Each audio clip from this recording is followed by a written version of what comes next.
Praise the lord, హల్లెలూయా. మన ప్రభువైన యేసుక్రీస్తు నామం పేరిట ఈ ఉదయకాల సమయంలో అందరికీ శుభాభివందనాలు తెలియజేస్తున్నాం. మార్నింగ్ లవర్స్ ద్వారా యేసు ప్రభు వారి యొక్క ప్రేమగల మాటలు వినటానికి ప్రభు ఇచ్చిన శ్రేష్టమైన కృపకే సమస్త ఘనత, మహిమ, ప్రభావములు కలుగునుగాక. దేవుని బిడ్డలారా, ఈ ఉదయం ఎలా ఉన్నారు? ప్రార్థనతో ప్రారంభించారా? ఈ ఉదయం దేవుని వాక్యాన్ని ధ్యానించారా? నా ప్రియ దేవుని బిడ్డలారా, అనుదినము మనము భక్తి చేస్తూ ఉంటేనే దేవుని దృష్టిలో నిర్దోషులుగా మనం కనిపిస్తాం.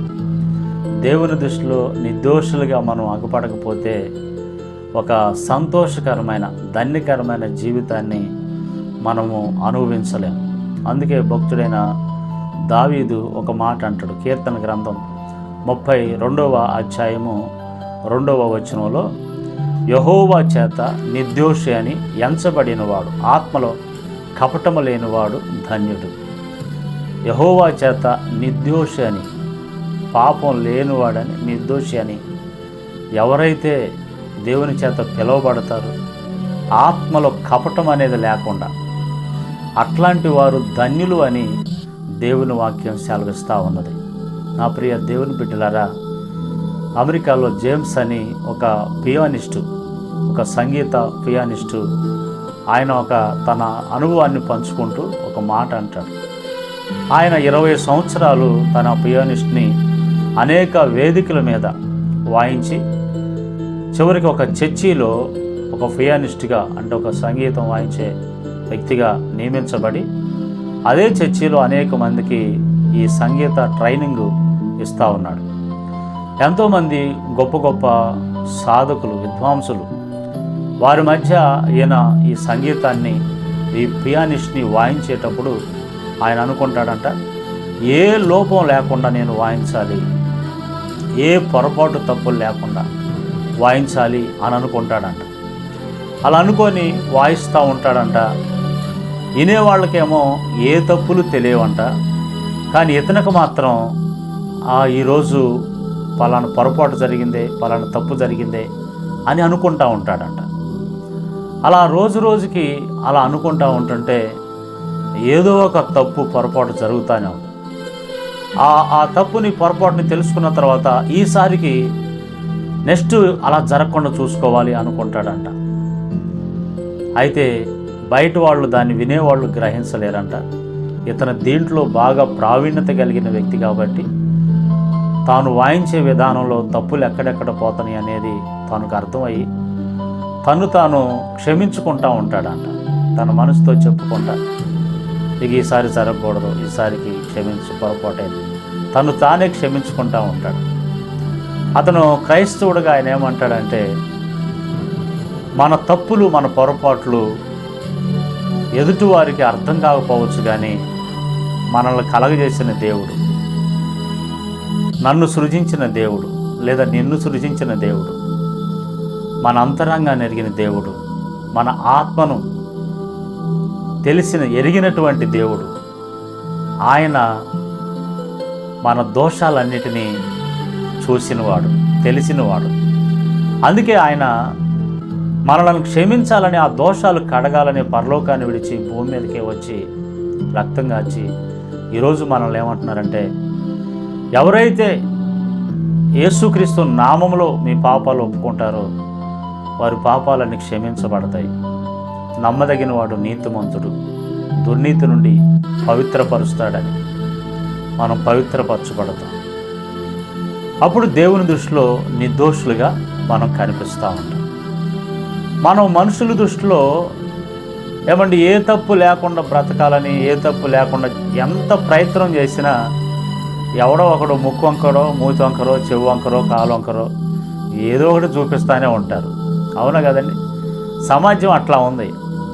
ఏదో ఒక వంక.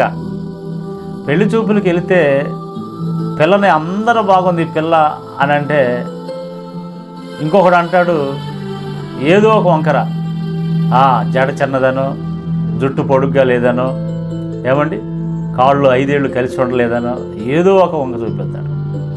కొంతమంది పిల్ల ఎంత అందంగా ఉందరా, ఏ వంక లేదురా అని అంటాడు. ఇంకోటి అంటాడు అందం బాగానే ఉంది, ఏ వంక లేదు, బుద్ధే మంచిది కాదులే అని అంటాడు. చూడు, మనుషులను మనం సంతోషపెట్టలేం, మనుషులను మనం మెప్పించలేం. సంఘాల్లో ఒక 100 మంది ఉంటే 50 మంది పాస్టర్ గారు మంచోడు అంటే 50 మంది పాస్టర్ గారు మంచోడు కాదు, ఎప్పుడు వాళ్ళ పక్షాన్ని మాట్లాడతారు. అందరిని ఎప్పుడు సంతోషపెట్టగలం? ఎవరో ఒకళ్ళు ఏదో ఒక వంక. అందుకని ఒక సేవకుడు అంటాడు, ఎవరు పర్ఫెక్ట్ అని అంటే వంక లేనివాడు ఎవడు అగపడ్డాడు. అర్థం కదా? అయితే ఇక్కడ విషయం ఏంటంటే,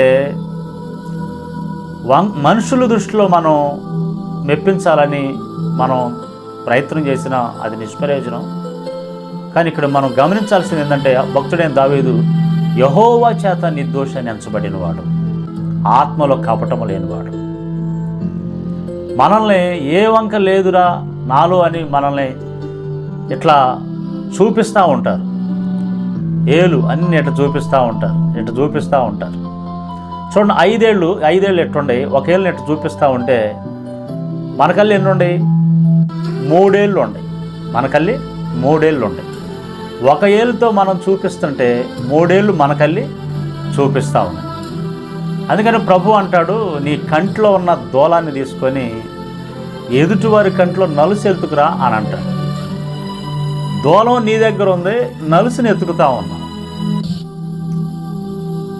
అప్పుడు దేవుని బిడ్డలారా,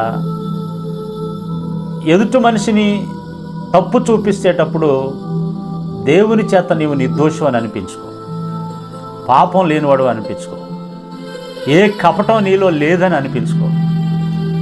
చాలామంది చాలా గొప్పగా ఈడే పెద్ద పవిత్రుడైనట్టు, ఆడే పెద్ద పరిశుద్ధుడైనట్టు, మైకు దొరికితే, ప్లాట్ఫామ్ దొరికితే ఊదేస్తాడు, గొప్పలు ఊదేస్తాడు.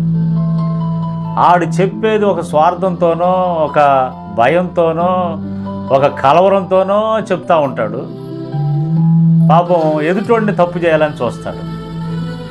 కానీ దేవుడు, నీ మనసంతా కపటంతో ఉంది కదరా, ఎందుకురా అలాంటి మాటలు మాట్లాడతావని. అందుకనే నా ప్రియ సంఘస్థులారా, దేవుని బిడ్డలారా, సేవకులారా, నీ మనసులో ఎవరైనా ఉండాలని వాళ్ళని దృష్టిలో పెట్టుకొని వాక్యం చెప్పటం వల్ల నువ్వు కపట సహోదరుడు అవుతావు, కపట వ్యక్తి అవుతావు. అందుకని దేవుడిచ్చిన ఉపదేశాలు చేయండి, దేవుడిచ్చిన ఆత్మ చేయండి. ఇంకో మాట చెప్తున్నా, దేవుని చేత నిర్దోషి అని అనిపించుకుంటే నువ్వు ధన్యుడివి. భయం ఎందుకురా నీకు? భయం ఎందుకు? దేవుని చేత నిర్దోషి అని అనిపించుకుంటే నువ్వు ఎప్పుడు సంతోషంగానే ఉంటావు. కలవరం ఎందుకు? భయం ఎందుకు? అందుకనే ఈరోజు నా ప్రియ దేవుని బిడ్డలారా, ఒక సంతోషకరమైనటువంటి సంఘం, ఒక సంతోషకరమైనటువంటి కుటుంబం నువ్వు అనుభవించడానికి కపటము లేని, పాపము లేని, నిర్దోషమైనటువంటి ఒక మంచి ఆత్మీయ భక్తి ప్రారంభించండి. ఒక్క మాట చెప్తా, ఒక భక్తుడిని గుర్తు చేస్తా. తల్లిదండ్రులు దగ్గర లేరు, అన్నల దగ్గర లేరు, బంధువుల దగ్గర లేరు, అయిన వాళ్ళు ఎవరు లేరు, ఇల్లు లేదు, వాకిల్ లేదు, ఒక బానిసగా వెళ్ళాడు. అక్కడ దేవుని గురించినటువంటి భక్తి, ఎవ్వరు ఎన్నన్నా భక్తి మాత్రమే చేశాడు అతను. పాపాన్ని అసహించుకొని, చెడును అసహించుకొని, చివరికి ఒక బానిసగా వెళ్ళిన వ్యక్తి ఆ దేశానికి ప్రధానమంత్రి అయ్యాడు. తన తల్లిదండ్రులకి అతనే ఆధారమయ్యాడు, తన అన్నలకి అతనే ఆధారమయ్యాడు. చివరికి దేవుని వాగ్దానం నెరవేర్చడంలో ఒక పాత్ర పోషించబడిన ఒక నిర్దోషి, పాపము లేని, పరిశుద్ధమైన ఒక భక్తుడిగా ఈరోజు ప్రకటించబడుతున్నాడు యేసేపు. యెహోవా చేత నిర్దోషి అని ఎంచబడినవాడు, ఆత్మలో కపటము లేనివాడు ధన్యుడు. అది కోరుకో, నీవు ధన్యకరమైన జీవితాన్ని అనుభవిస్తావు. ప్రభు నీకు తోడయ్యుండి నీ పరిచర్య, నీ కుటుంబాన్ని ఆశీర్వదించునుగాక. ప్రార్థన. సర్వకృపనిధి యేసు ప్రభువా, నీ గొప్ప నామాన్ని బట్టి స్తోత్రాలు. ఈ మాటలు వింటున్న నీ బిడ్డలు నాయన ప్రతి మాట అర్థం చేసుకొని నాయన నీ చేత నిర్దోషాన్ని ఎంచబడి అనుభవం ఉండటానికి నీ కృప దయచేయమని యేసు నామములో ప్రార్థిస్తున్నాం తండ్రి. Amen, amen.